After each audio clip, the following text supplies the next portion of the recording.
We got breaking news and new declassified documents. A new whistleblower exposes Adam Schiff's intelligence leaking. Keeping you informed and engaged, now more than ever. This is Sekulow. We want to hear from you. Share and post your comments or call 1-800-684-3110. And now your host, Logan Sekulow. Welcome to Sekulow. Phone lines are open for you at 1-800-684-3110. Again, 1-800-684-3110. We got a packed show today. We got a lot of people who are going to be on. My dad, Jay Sekulow, is going to join us in the next segment. CC Heil after that. Again, another senior attorney. And then Mike Pompeo later in the show. So stay tuned. It's going to be packed. And, of course, we're going to hear from you as well, the most important voice in the room. So give me a call at 1-800-684-3110 as we let people start filing on. This is some big news, Will, as there is a whistleblower, a Democrat whistleblower, right, whose documents have been exposed, thanks to Kash Patel, thanks to a lot of the groups, thanks to Just the News, for reporting this, showing that there was a team within Adam Schiff's office alerting, whistleblowing, that things were not on the up and up, that specifically this was a targeted attack on President Trump, to try to find and dig out documents not related to what was going on necessarily with national security, just to derail President Trump. Well, and also with the express goal to get an indictment against President Trump. These come from FBI Form 302s. We've heard about those a lot during the Russiagate stuff. So that's the interview form that an FBI agent is filling out when they're conducting an interview. It's an official document. And what this shows is that someone who was a Democrat working for the House Permanent Select Committee on Intelligence, so the House Intel Committee, was in these meetings with Democrats, with Adam Schiff, where he was saying things like he wanted to purposefully leak classified information that was derogatory to President Trump, and he wanted that information to be used to get an indictment against President Trump. This individual was not comfortable with that. This individual pushed back. They were told, don't worry about it. He went to the FBI, and even the FBI at the time was seeming to be like, well, there's a lot of leeway in the speech and debate clause in the U.S. Constitution. While that may be so, this person was concerned about the ethics of this, the legality of it, but all this was directed by Adam Schiff. We knew that he was a leaker, but how much he was coordinating behind the scenes to try and leak things to the media to try and get an indictment against the President of the United States, this goes far beyond what we knew prior, and we're going to learn a lot more and talk to your dad, Jay Sekulow, about it in the next segment, as he lived through that very much as well. Absolutely. We all lived through Adam Schiff and continue to, but you want to know the legal expertise, what actually this could look like. I know there's a lot of people calling for a lot of things. Well, my dad, Jay Sekulow, and then later on CC Heil is going to break down exactly what the consequences could be for this unearthed actions. Now, again, I'd love to hear from you as well at 1-800-684-3110, as we are now getting close. I can't even believe it. This August flying by. We're getting close to halfway through our ACLJ 35 Years of Victory Drive. And then you have to hear from me talking about these kind of matching challenges here for a while now. But through the month of August, we are celebrating those 35 years. 35 years the ACLJ has been around. Again, I'm about to turn 40. I've been doing this since I was 5 years old. I was there at the kitchen table. If you got our original newsletters, likely it was me and my brother stuffing the envelopes that you were getting. We have been at this our entire lives, and we want to continue on that legacy, a legacy of victory. Because unlike a lot of other organizations, and I want to throw shade at anybody, we don't just take anything that comes across. We make sure there's actually a option to win. Because that is what the ACLJ stands for. We stand for victory. So we will take your case. We will not waste your time. We will not waste the time and energy of the American people or the funding of the American people. When we know that you give and support because you want us to win. Of course, not everything can end in victory, but more, the mass majority have, because we have incredible legal minds and incredible media presence, beating just about everybody. And that's because of you. Phone lines, again, are open for you at 1-800-684-3110. My dad, Jay Sekulow, is going to be joining us in the next segment. If you have a call or comment for him, you can even call in right now. Just going to be on the next segment, so stay tuned. Maybe you have a question or comment related to this and the whistleblower situations, obviously. Him, that, and Adam Schiff alone. That's right in our sweet spot of ACLJ work. We'll be right back. There there is ample evidence of collusion in plain sight. And I use that word very carefully because I also distinguish time and time again between collusion, that is acts of corruption that may or may not be criminal, and proof of a criminal conspiracy. And that is a distinction that Bob Mueller made within the first few pages of his report. In fact, every act that I pointed to as evidence of collusion has now been borne out by the report. I think it was a broad effort to distract from the president's comments. And as you pointed out, Margaret, the president can't distinguish between any allegations of conspiracy against his campaign and the broader problem of Russia continuing to interfere in our elections. Dan Coats said this week that Russian efforts are pervasive in terms of their social media campaign to divide us. That's going to continue to the election. A Democrat whistleblower repeatedly was warning the FBI beginning in 2017 that the congenital liar Adam Schiff had authorized leaking classified information to smear President Trump, which, by the way, could be a violation of the Espionage Act. This whistleblower was a career intelligence officer. He had worked for the House Intelligence Committee, Democrat staff for a dozen years when he came forward to the FBI.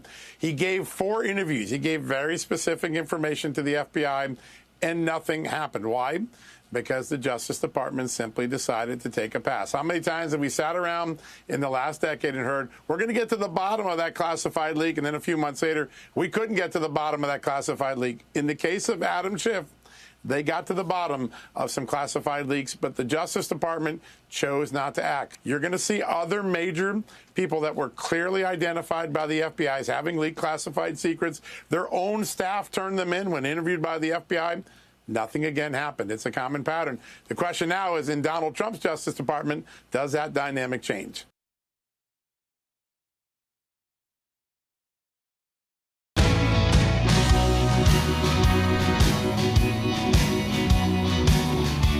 Welcome back to Sekulow. My dad, Jay Sekulow, is joining us via phone right now. We wanted to chat with him. And, of course, we are celebrating 35 years of victory right now at the ACLJ. And, Dad, of course, this is a moment. Will, why don't you give us like a 10, 20-second reset? So all the people who are joining us right now, because we see the numbers are skyrocketing right now on YouTube and on Rumble.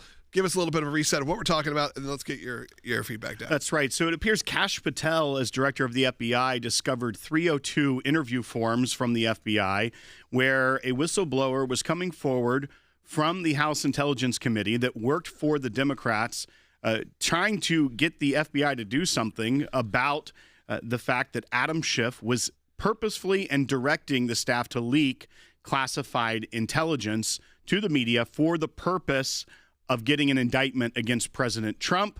The FBI under the Chris Wray era, as well as the Biden era, this individual gave about 4 interviews to the FBI on this very subject, did nothing about it. And a lot of that had to do with what they pushed back and said, we don't know if we have any angle here because of speech and debate clause. But now the American public is seeing this because Director Patel has declassified it and given it over to Congress, who has now given it to John Solomon at Just the News. Dad, you there? Yes. Go ahead. So the first thing I think you have to realize here is this. Number one, and I think this is critical, this was a Democratic staff member who gave the information to the FBI, who was then interviewed by the Federal Bureau of Investigation on 3 separate occasions that we know of. As Will mentioned, the 302 is the form that the FBI utilizes when they interview. These are the notes taken by the FBI agents. Kash Patel is confirmed as the FBI director, gets this information probably in the normal course of review. This was from 2017. And this individual alleges that Adam Schiff leaked classified documents to the media on purpose, knowing they were classified, to tarnish President Trump. Now, of course, I know firsthand what was going on in this because we represented the president at that point. And here's the key thing that I think you have to remember, Logan. This is what happens when weaponization of an agency takes place. And the Democrats went after President Trump with a vengeance, both while in office and then when we had President Biden. They indicted the former president of the United States in jurisdictions, alleging, by the way, the same kind of handling of classified documents. How come if President Trump gets indicted for it and Adam Schiff, nothing happens? Well, I think that's about to change. So what happens now is once this information is out, there will be further investigations. A grand jury should then be impaneled, and that grand jury should then, if the evidence supports it, bring a charge for violating a number of federal statutes here. So many people have been pointing to the speech and debate clause in the Constitution, Article 1, Section 6, Clause 1, which says that the members of both houses of Congress may be privileged from arrest during their attendance of the session of their respected houses. And it goes on to say, and for any speech and debate in either house, they shall not be questioned in any other place. Some of the reporting is that the whistleblower, that's the pushback he got. And we know that many members of Congress have used the well of the Senate or the floor of the House to speak things into the record that would otherwise not be allowed to be put out there. Maybe it be classified documents or something of that nature. And that is a protection that the Constitution gives. However, if you're directing staff to leak classified documents, how far does this protection of speech and debate extend in a case like this? Yeah, this has nothing to do with the speech and debate clause, though. I mean, that's the first go-to that anybody that serves in Congress utilizes. By the way, the speech and debate clause has been litigated a number of times. Here's the issue on the speech and debate clause. This was not. First of all, it wasn't on the floor of the Senate. That's in your House. Number one. Number two, it wasn't a speech and debate effort. It wasn't statements made in that context. This was a leak. This is what the allegation is by this whistleblower. This is a leak of classified information that is not protected by the speech and debate clause, because if it was, America's national security would be constantly in jeopardy. So those that say speech and debate, nonsense. This is, if the allegations are true, and based on what I have seen in the past, nothing would surprise me here. And nothing would surprise you. Good. Then this is. Go ahead. No. I thought you were done there. I was saying a lot of people are asking then. So then what happens? This is always the big question, which is we've uncovered all this information. Kash Patel said, here it all is. There'll be referrals. There'll be all this. What's the true next step? Because Adam Schiff, we know, has even bigger plans and bigger hopes for his political career. And this could this result in anything? Well, it sure could. I mean, they've got, first of all, under Pam Bondi, the Department of Justice has set up a task force on weaponization of federal agencies. As I said, a grand jury could be impaneled as the evidence warrants, and that grand jury could issue an indictment. Adam Schiff isn't immune from the law. These are the ones that scream about nobody's above the law, yet that when they are involved in activities, they immediately try to hide behind a speech and debate clause. And by the way, I don't think there's anything wrong with having a speech and debate clause. I think the founders were right, but it has nothing to do with this issue whatsoever. If, in fact, the allegations are true, a crime was committed. And when you think about the way that Director Gabbard has laid this out, seeing the ways that intelligence was manipulated and then changed in order to frame a narrative against the president at the direction of President Barack Obama at the time, and then you saw the way that James Comey had a part in this. Now we're seeing that the Intelligence Committee, the Democrats there, were specifically playing a role in this. This is where that grand conspiracy investigation seems to really take place, where you're seeing multiple branches of the government in coordination trying to go after someone who is elected by the people. And it also harkens back to when Chuck Schumer said, you better not go after the intelligence community because they have 6 ways from Sunday to get back at you. All of this points to some sort of coup and grand conspiracy against President Trump. Well, we know that, of course, from what happened during the 4 years in his first term. I mean, this was a constant attack. It was whether it was an impeachment, whether it was the nonsense with Bob Mueller, that whole situation, and Adam Schiff stoking, saying he has seen the evidence, remember, of Russia's collusion with the Trump campaign, and then there was none. This was a guy who made up a transcript of a conversation between the president of the United States and Vladimir Zelensky. He made it up. He made up the text. And he later admitted that it was just to, make the point more clear. It's nonsense. So the end result of all of this, in my view, is a grand jury should be impaneled. That grand jury should look at the evidence as warranted. Indictments flow. if in fact the allegations have a probable cause factor, reasonable to move forward. And I believe it will be. I'm not surprised by any of this. I do want to remind people President Trump has only been in office 8 months, Kash Patel less than that. So it's going to take some time here, but I think we're on the right track. I think people are going to be held accountable. Well, Dad, before we let you go, I did want to spend a couple minutes here as we wrap up this segment with you. We're going to have CeCe Heil on in the next segment to talk about some of our pro-life work that's happening still around the country. We don't want people to forget about that, the incredible work of the ACLJ, though it all ties together, because we are celebrating those 35 years of victory. And I believe there'll be a video message from you, a new one that we'll be playing just a little bit later in the show today, so people can stay tuned for that. But I wanted you to take a minute to tell everyone why this is the time to give and why this is the time to support. Well, look, we're celebrating 35 years of victory, and none of that happens without the support of our friends that support the work of the ACLJ, whether you're an ACLJ champion who gives every month or someone who occasionally supports the work of the ACLJ. It makes a huge difference. I do want to say your support is critical. I look at the cases that are now coming in. They're complex. They're important. They have to be handled, and it takes expertise.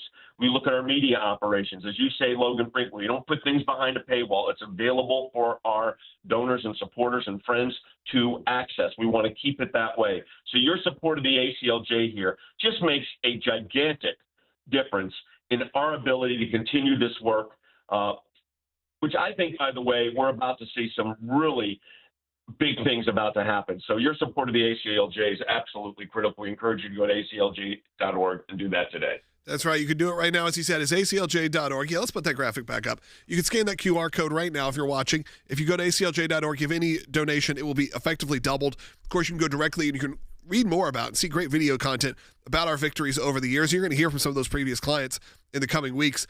aclj.org/victory.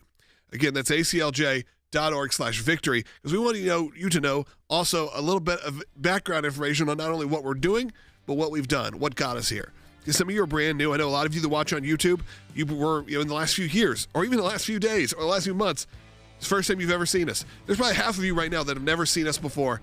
And of course, you can consider giving, and that'd be amazing. But if you're brand new and you've never seen us at all, what I always ask you to do is just hit that subscribe button if you're watching on YouTube. It does a lot. We're over 512,000 subscribers now on our YouTube channel. Understand that is incredible at getting the word out there. And millions watch each and every week. So when millions are watching and 500,000 plus are subscribing, we got to balance that number out. So you go ahead and subscribe. It'd be great. We're going to take your calls and comments coming up. And CeCe Heil's going to be joining us again about the ACLJ's pro-life work. Give me a call at 1-800-684-3110. We'll be right back.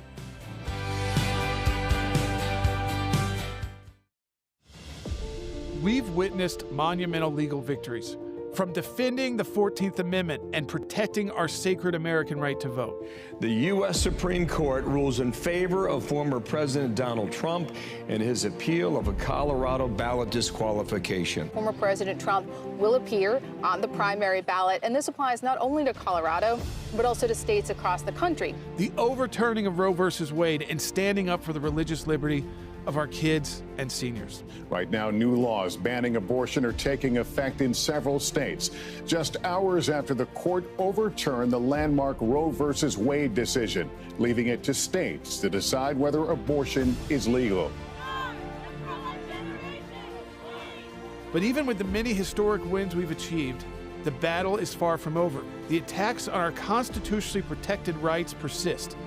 Countless unborn babies remain in jeopardy, and across the globe, innocent Christians are being targeted and killed.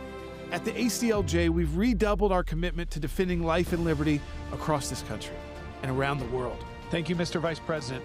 Violence against Christians in the Democratic Republic of the Congo has reached alarming levels in recent months. In February 2025, the ADF, a terrorist group affiliated with the Islamic State, massacred 70 Christians in brutal attacks that targeted places of worship. This fight isn't just the ACLJ's, it's all of ours. It belongs to every American who wants to preserve the values and beliefs on which this nation was founded. None of the victories we've won would have been possible without the unwavering support of ACLJ members and ACLJ champions. It's been an honor to fight for you all these years, and we're prepared to fight for the next 35 years if necessary. Together, we can protect the Constitution and defend this great nation for our children and for generations of children to come.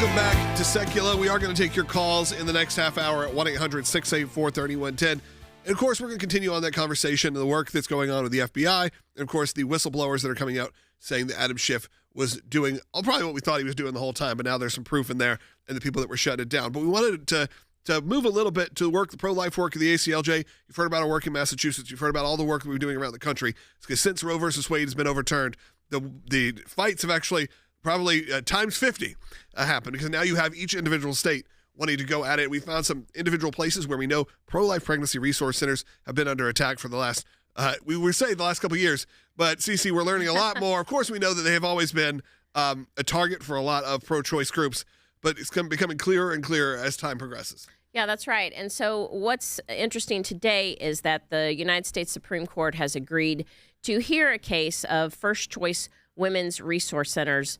And that is, again, a case where a liberal attorney general in New Jersey has gone after pregnancy resource centers, and they always target them for what they say deceptive practices. And so we will be filing an amicus brief. We filed at the cert stage in this case, and the Supreme Court has agreed to take it. And now we will be filing an amicus brief on August 28th, I believe, is the due date for our amicus brief. In this case, again, supporting the pregnancy resource centers and going after New Jersey for viewpoint discrimination. And this is not anything that is new. In 2010, we had a case in New York with Evergreen, and then there were cases in California that we were involved in. Again, it's always this government targeting, and like you said, we're in Massachusetts, government targeting of pregnancy resource centers. And I've used this a lot in our cases over the years. NARAL, which was the abortion lobby arm, they put out a choice action kit. Hold that which up for people to see. I will. Yeah. So if you're watching, NARAL had a choice action kit that they put out in 2000, so 25 years ago. And it is a step-by-step guide of unmasking fake clinics. And it goes step by step of how They call fake clinics, yes. Everything's fake clinics, and they target them of, yes, they're deceptive practices, and they deceive women, and they deceive them by giving them a choice. That's what it is.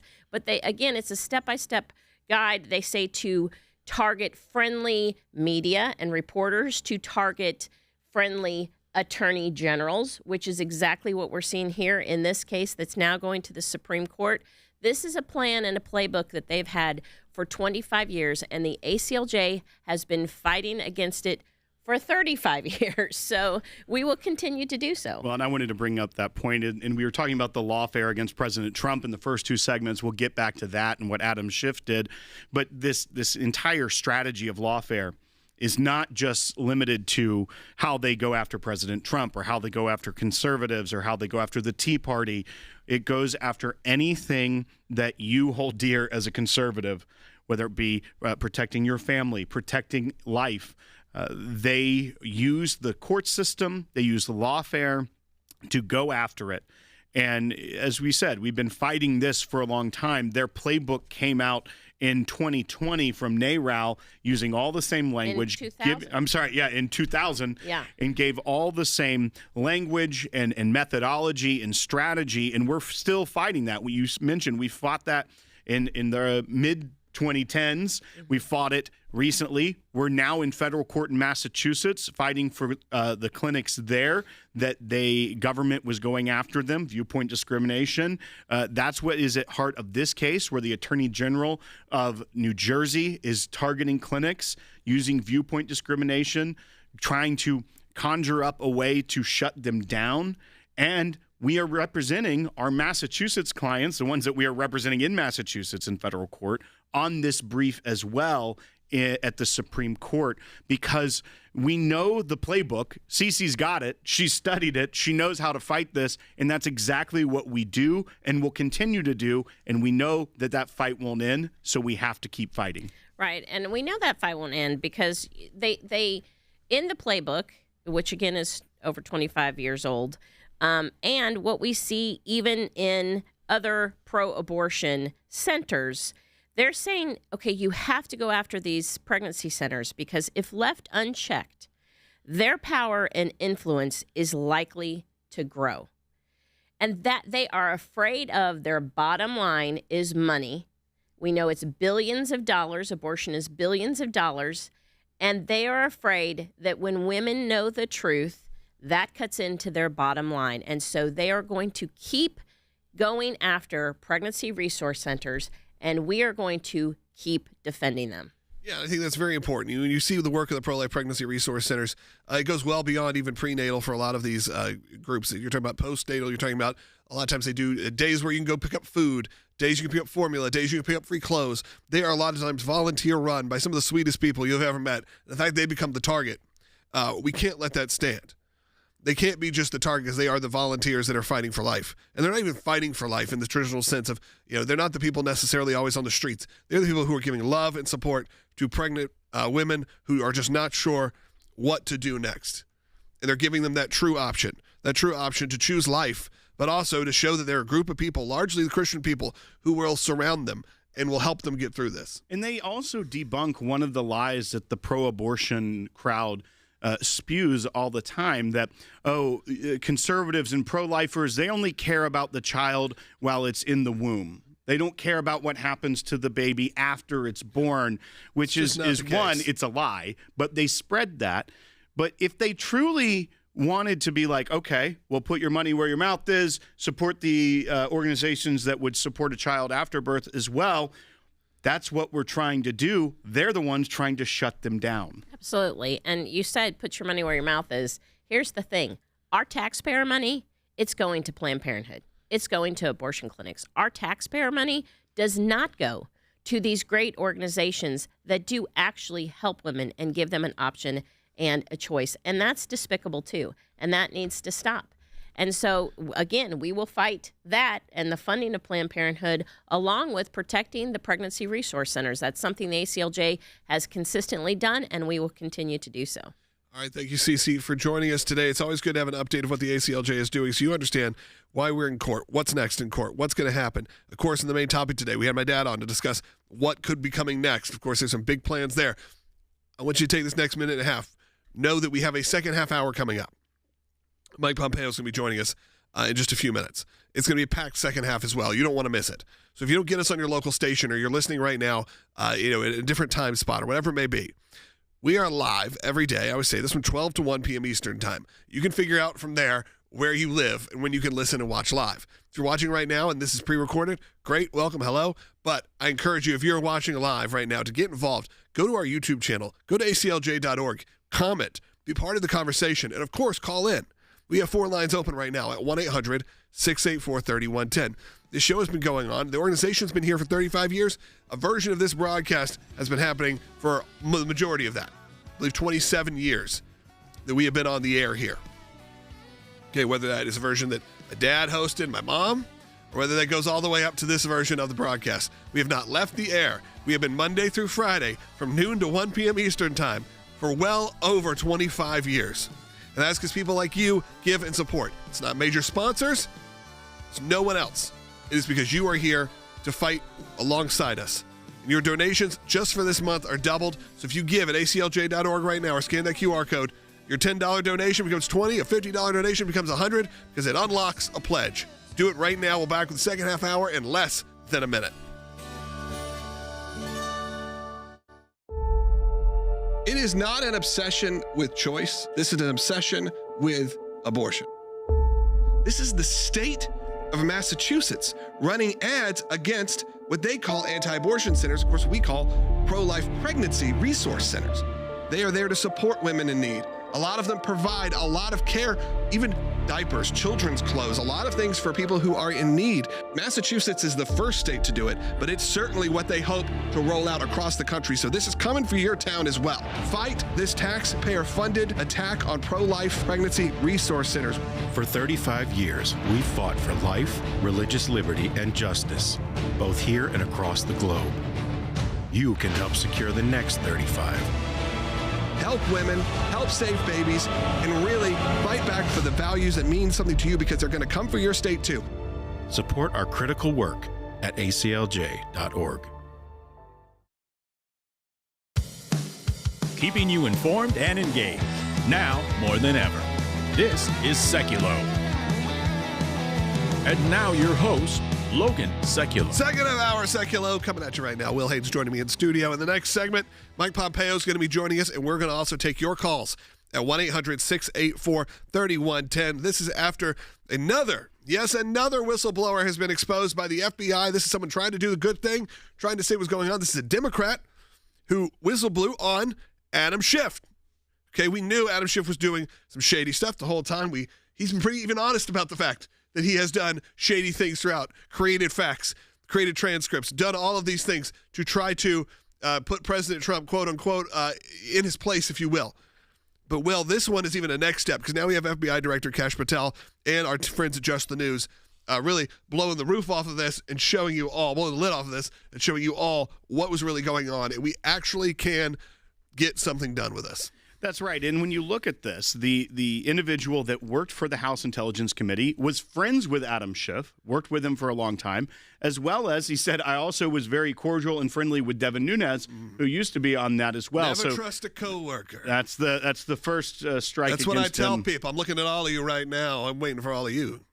But he went and he was interviewed multiple times by the FBI, started in 2017, I believe, 2019, 2023. So in both under the Chris Wray FBI during the Trump presidency, as well as the Chris Wray FBI during the Biden presidency.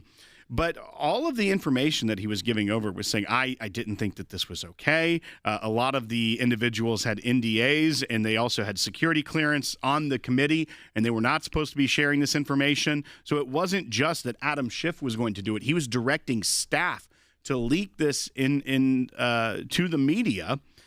And this person ended up leaving and believed that it was because Adam Schiff didn't think he was a team player or trustworthy to be able to do what he was being asked of him. The fact that this type of information as well, these whistleblowers went to people like the FBI and nothing was done about it. Sure, even if the FBI tried to say, I don't think we can do anything because of speech and debate clause, which your dad thoroughly debunked earlier in the show, go back and listen. But even if that's what they were concerned about, the speech and debate clause, saying, I don't know if we can go after a sitting congressman for that. The fact that there wasn't communication of stop this. We know what you're doing. You're in very treacherous territory. No, they let him go. Yeah. Essentially said, this is not anything we're going to get ourselves involved in, because you know why? You can probably put the pieces together yourself. They didn't want to stop him. They didn't want this to become an issue. They wanted him to find those reasons. At least that is what I'm assuming. Because if not, you would have taken a listen to a friend/whistleblower a little bit more seriously. Now, again, that doesn't mean just because it happened a number of years ago that it's over. Let's go ahead and take a quick call real quick about this. Because Martin, we can go. Because Martin in North Carolina is watching on YouTube. I think you can kind of play back to what my dad had to say. Martin, go ahead. Yes, sir. Thank you, Logan. Will, I agree with what your dad said, and you and Will have said the same things as well, too. There is a process in this country we have to go through to legally get to where we need to be to stay in line with the Constitution and with the laws. In this case, in particular, Adam Schiff, if those lead to a problem with him or anybody else, what exactly are the consequences for these people? Again, a grand jury can be put together. A lot of things can happen. Yeah, mishandling of classified information. That is what they went after the former president, who actually had the power to declassify. Yeah. Remember, they indicted Donald Trump. Former president, current president, for mishandling classified documents. In this, there was clear intent. Yeah. The whistleblower's telling you about it. This existed. And that's probably the minimum of this claim. Now, I encourage you to go back and listen to my dad. He really broke down this in the last segment, as well as CC Howell. And coming up next, I wanted to tease y'all, Mike Pompeo's going to be joining us. We're going to talk to him a little bit about this, but also about some of the updates of what's going on overseas. So what's going on in Russia, Ukraine, in Israel. We're going to break all that down coming up. And then at the end of the show, we're going to take all the calls we can. We got 4 lines open for you right now. 1-800-684-3110. Get in line right now. Gene and Bobby, stay on hold. And the rest of you, call in. 1-800-684-3110. We'll be right back. The president is now lowering expectations for Friday's meeting with Russian President Vladimir Putin about the war in Ukraine. He says he only wants to judge whether Putin is serious about peace. The president and other officials now describe the upcoming face-to-face as a, quote, feel-out meeting to gauge how serious Vladimir Putin is about making a deal. He says he plans to consult Ukrainian President Volodymyr Zelensky and other European leaders before and after their exchange, but said he expects both sides are now going to need to swap territory that they've gained during the war. That's a deal breaker for Zelensky. Trump is also raising the possibility of a land swap, but Zelensky has rejected giving up any land Russia has seized. But it's very complex because you have lines that are very uneven, and there'll be some swapping, there'll be some changes in land. And Zelensky argues Putin is still bombing civilian areas, rejecting a ceasefire. So getting a summit in the U.S. with Trump is already a personal victory. There will be land swaps. Ukraine cannot evict every Russian soldier, and Russia is not going to take Kyiv. It's time for this war to end honorably and justly. But what would a good deal look like? Keep helping the Ukrainian military sell weapons to Europe to help Ukraine. That's good for our economy, and that's a form of deterrence. Zelensky has pushed back on that, and so have European allies. For now, the fighting continues on both sides. As part of his trade deal with the European Union, they're going to spend $1 trillion on our energy, and that cuts off funding for Putin's war machine. That's another big factor. You're right. The 50% tariffs on India, that's a factor. Selling weapons, not giving them like Joe did, that's a factor. Having to do with routes. Successful meeting on Friday with Vladimir Putin. Well, we're going to have a meeting with Vladimir Putin, and at the end of that meeting, probably in the first 2 minutes, I'll know exactly whether or not a deal can be made. How will you know that? Because that's what I do. I make deals. Right.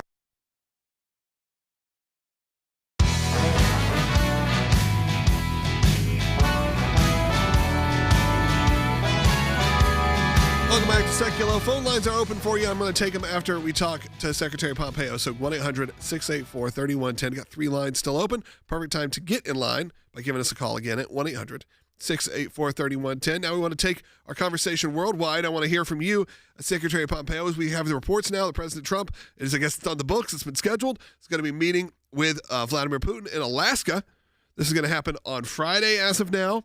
And the president said, again, kind of, I'd say, another interesting one of those. Usually it's we'll know within a day. President Trump this time says we'll probably know in the first 2 minutes of whether we're going to have a deal or not. In your experience with Vladimir Putin and the Russian government, does that seem pretty accurate? Both my experience with Vladimir Putin and the Russian government and my experience with President Trump. Look, my take is it will be something that in pretty short order the two of them can figure out if there are irreconcilable problems or if there is a pathway forward. I hope that President Trump has applied enough leverage. I hope Putin doesn't stiff President Trump. That will end badly for Russia. I hope that in the end, Putin recognizes that he's got to bring this thing to an end. He's got to call a wrap on this thing.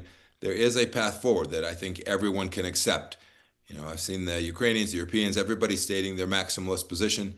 I'm convinced there is a pathway towards a resolution where you can get the ceasefire that President Trump has been seeking and provide security to Europe for another 25 years. Europe will have to lead. We'll have to be part of it in the sense that we will have to be the mediator for the outcome. But make no mistake about it, President Trump is going there with the intention of determining whether Vladimir Putin is serious or whether he's just going to continue to string us along.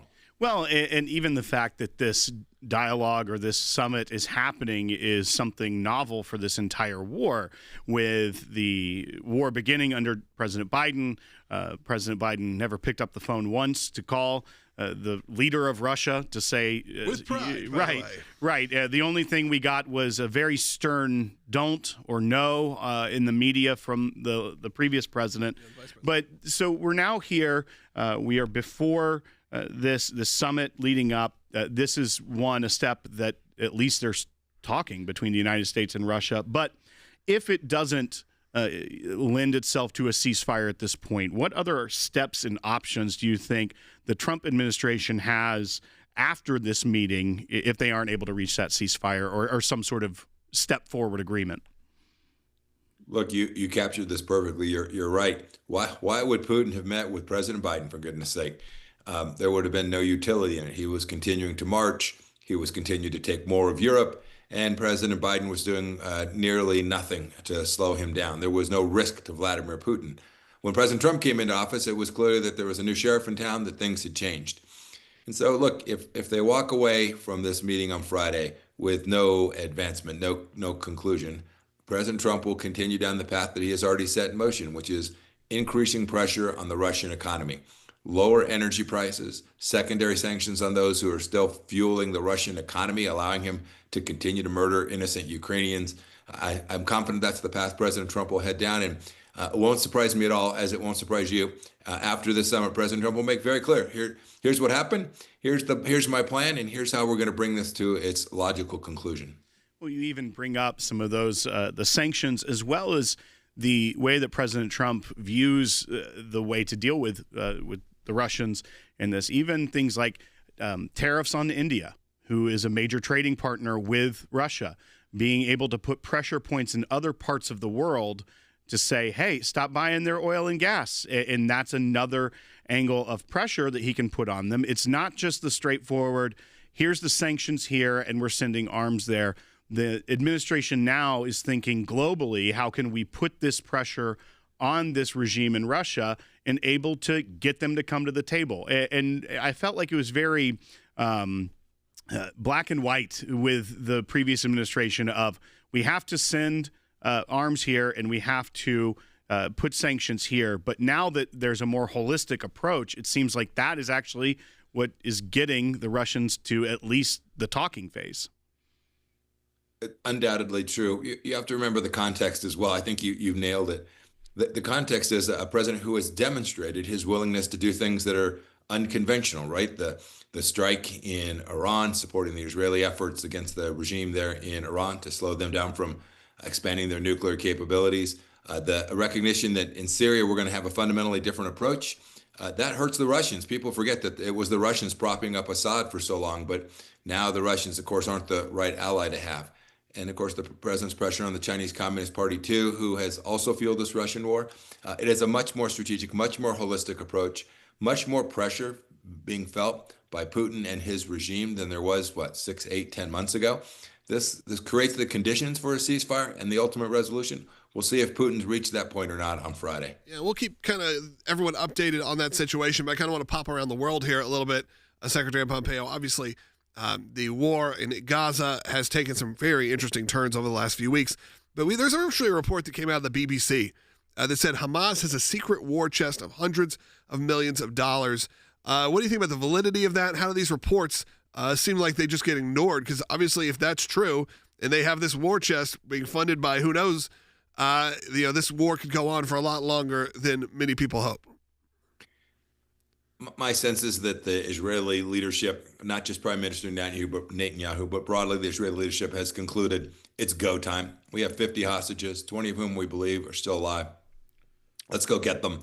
Let's go take control. Let's bring this to a conclusion in Gaza as quickly as we can. You know, we often talk about Hamas being diminished. That is absolutely true. We talk about Iran as having been diminished. That's absolutely true. But you win wars by defeating adversaries. And I think what they're going to do in Gaza is they're going to go defeat Hamas in its entirety. I don't know how much money they have. I know Hamas has way too much money because the Biden administration didn't enforce the sanctions regime that we had done in the first Trump administration, creating enormous wealth for the Iranians that was transferred to Hezbollah and the Houthis and to Hamas. I don't know how much money they have. I think Prime Minister Netanyahu, with the Americans in support, is going to go finish this, bring this to a conclusion, and then deliver a government to the people that live in Gaza that is justifiable and decent, not controlled by Iran, not controlled by the terrorist Hamas. All right, let's move again. Once again, you have a new article at ACLJ.org called "A Free and Independent Taiwan is Critical to American Security." Again, with most of the eyes of the world on whether the United States, on Gaza, on Ukraine and Russia, on Israel. What is the President Trump can be doing to make sure and why, I guess, for our audience to get engaged? Of course, you wrote a blog on it. Everyone can go read that blog. But why is Taiwan, why is this so important right now? Taiwan sits at the fulcrum of Chinese aggression, and the Chinese Communist Party is here inside our country. They are the strategic adversary for us for the next couple of decades, and Taiwan sits at the very front line of that. And the Taiwanese just simply need us to deliver on the weapon systems they've already purchased from us. They need our diplomatic and intelligence support. And then they need us to continue to do the work to push back against the Chinese Communist Party's propaganda efforts as well. When we do that, America will be better off. Not only do we depend on Taiwan for important electronics and semiconductors, but we need a safe, free, open Pacific so that goods can transfer across the world, Americans can travel, and we are a Pacific nation. I grew up in Southern California.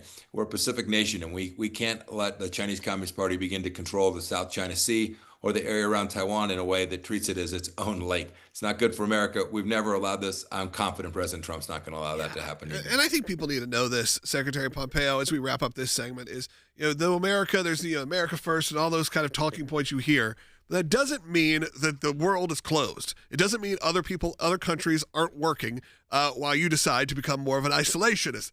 At some point, we have to be looking at what's happening around the world. We can take care of our own first, but then also keep an eye of what's going on. That's why we have the European Center. It's why we have the ACLJ in Jerusalem. It's why we have all these ones we can't talk about even, because it's important to keep a worldwide perspective. We do not live in some world where it takes days and days to travel. We can get to the other side of the world in the course of 24 hours or less. And I think that is very important. Yeah. Look, President Trump has been characterized by some as an isolationist. I didn't see that. He's an America first guy. He believes deeply if we put America first, that means American global leadership. Good things will happen for the American people. You see it with his tariffs and trade agreements.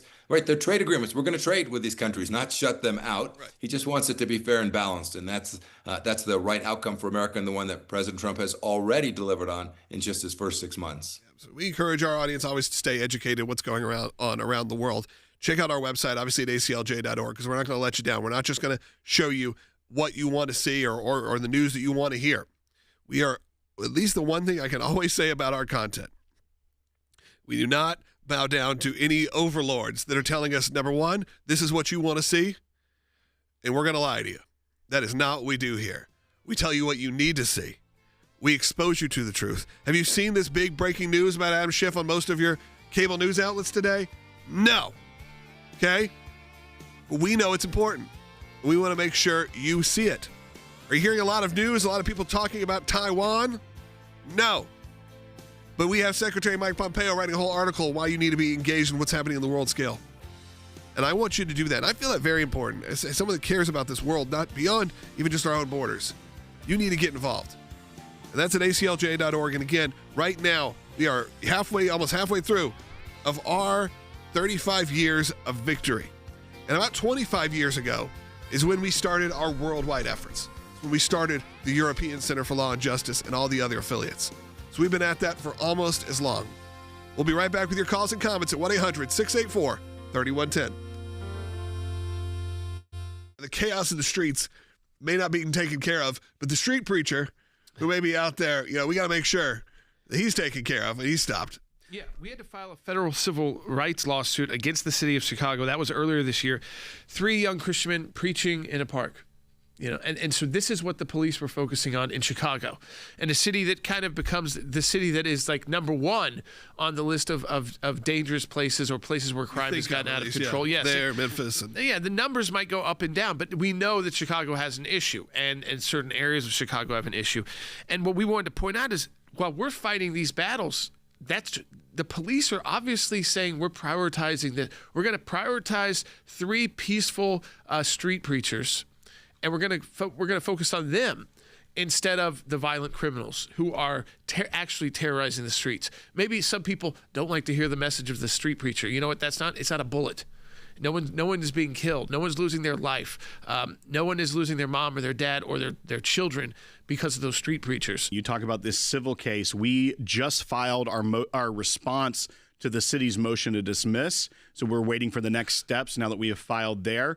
But there is a criminal case for 2 of the defendants. We got the charges dropped for one of them earlier in the year, but the other 2, there is a criminal trial 1 month from today. So while we just filed that response to the motion to dismiss in the civil side, our attorneys are working today to prepare for trial in Chicago on criminal charges of basically trying to criminalize their free speech and their right to share the gospel. When, as we point out, you look wherever you turn, the large cities have their priorities wrong. They're not going after the violent criminals. They're going after the peaceful people exercising their First Amendment right.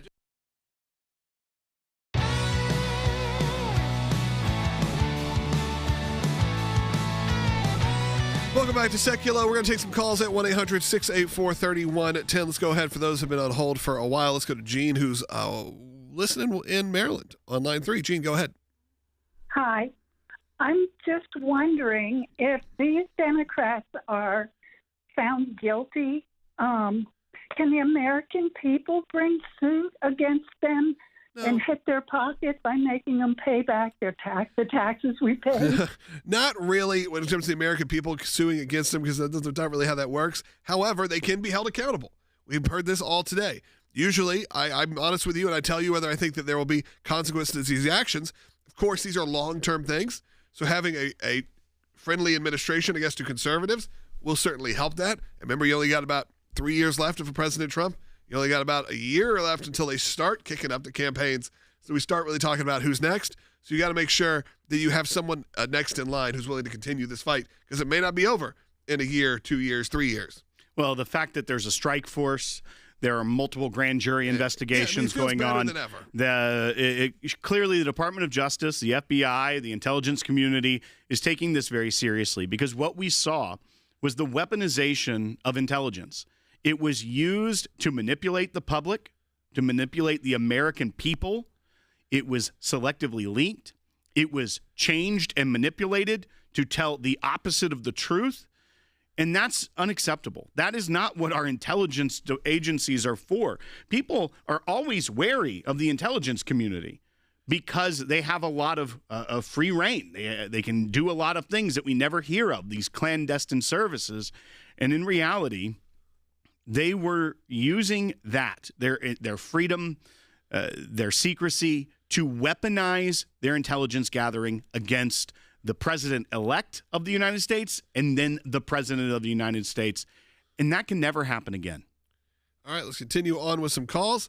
And then we're going to wrap up with a message from my dad, Jay Sekulow. Let's go to Bobby in New York on line 4. Bobby, go ahead.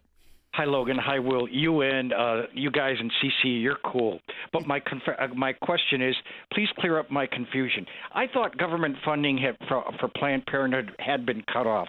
Has it been cut off, or can it be cut off, or does it have to go through Congress? It feels like it should have been cut off here, Bobby. It seems like it was all planning on it, but of course you had a judge get involved, and now that judge had some caveats, came back, and now we're back, I feel like, to square one. That's right. So as of right now, that judge had issued 2 preliminary injunctions. This was out of Massachusetts, one place we're in federal court right now fighting for pro-life resource centers. But that judge put 2 different injunctions, preliminary injunctions, for different reasons, blocking the defunding of Planned Parenthood. Just yesterday, the government they've already filed their notice of appeal. They've asked for a stay at the appeals court level. We will be engaged on that. We may be filing in support of that stay as soon as Friday. But because of those preliminary injunctions, right now, the government is still having to do these Medicaid reimbursements. If a stay is in place, that will block the preliminary injunction and the money will stop flowing to Planned Parenthood. So we're going to fight hard on that, and stay tuned. On Friday, we may have a filing. All right, thanks, Bobby, for calling. This could be our last call of the day, but you can give us a call and try 1-800-684-3110. Brian's calling in Virginia. Go ahead.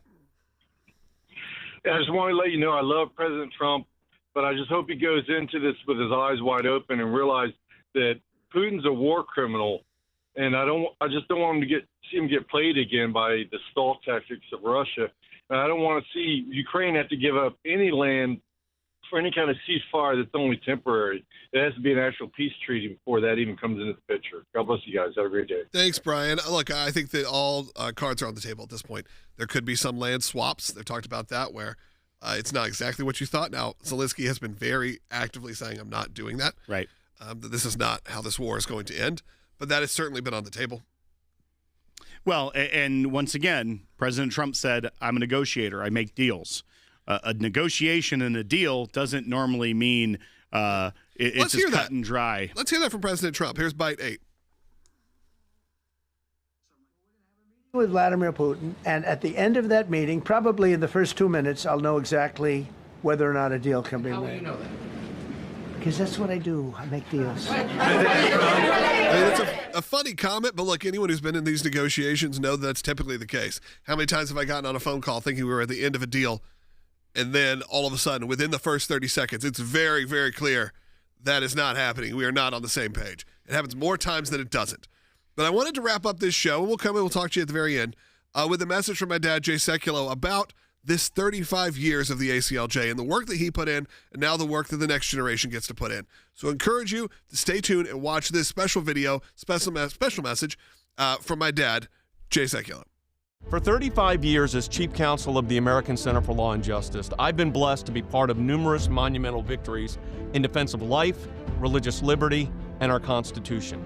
I filed countless briefs, argued numerous cases, and repeatedly stood before the U.S. Supreme Court. And thanks to the faithful support of our ACLJ members and champions, we've had the resources to fight these legal battles and defend faith and freedom. That support has been a great blessing, making these fights possible. You can only imagine how fulfilling it was after more than 35 years battling the taxpayer-funded abortion industry to see the U.S. Supreme Court finally overturn Roe v. Wade, undoing a grave injustice in our nation's history. And after a lifetime of advocacy, I was there the day President Trump opened the U.S. Embassy in Jerusalem, affirming our unshakable support for our ally Israel. Together, we've been on the front lines winning monumental cases at the U.S. Supreme Court, from protecting the rights of churches to meet in schools to upholding the right of students to pray at those schools and hold Bible clubs. We've also had monumental impacts across the globe, helping secure the freedom of numerous pastors like Pastor Andrew Brunson, who in just 30 hours went from being locked in a Turkish prison to standing in the Oval Office praying for President Trump. But these victories are only a generation away from being undone. The radical left and enemies of freedom around the world never stop fighting against us. At the ACLJ, we are building on this legacy of victory over the past 35 years as we expand our efforts. That's why we've launched our 35 Years of Victory Drive. We need the resources to protect the victories of the past, but also to secure the new victories for the future. Donate today at aclj.org/35 and have your gift double today. And if you're able, become an ACLJ champion and help make victories possible every single month. Again, that was a message from my dad, Jay Sekulow. I encourage you to support the work of the ACLJ. Again, as we have 35 years of victory under our belt, if you will, this is a new day. It's a new time. We got to treat things differently. You can even see those pro-life protesters that were out there. It would get kind of violent back in those days. And of course, we know that still gets violent on the other side quite a bit. But we have adjusted. As time has moved on, there's been an evolution in the way you talk about life. And now it's maybe not as hostile. Maybe it is a pro-life pregnancy resource center that embraces the single mother, embraces the mother who is trying to figure out what to do, what choices she can make. And by doing that, provides food, provides formula, provides clothing. Don't get caught up on the lies that are happening. Because we've been at the front lines of this for so long. And the lines keep changing. And we have to make sure that we're there. We're continuing to move. This show started on terrestrial radio, no video, nothing. And now we've moved to 24 hours a day access, where you don't lose it at noon. You turn off the radio at 1 o'clock. You're like, well, I guess I'll never hear that show again. We've archived all of this content. You can go back, learn, get engaged. This is for history. Be a part of it today. Be a part of the next 35 years. Help us even move in, as Will and I get into our 40s. Help us move in even the next generation of young ACLJ attorneys and media staff. That is at aclj.org/victory, or just scan the QR code you see on the screen, and we'll talk to you tomorrow.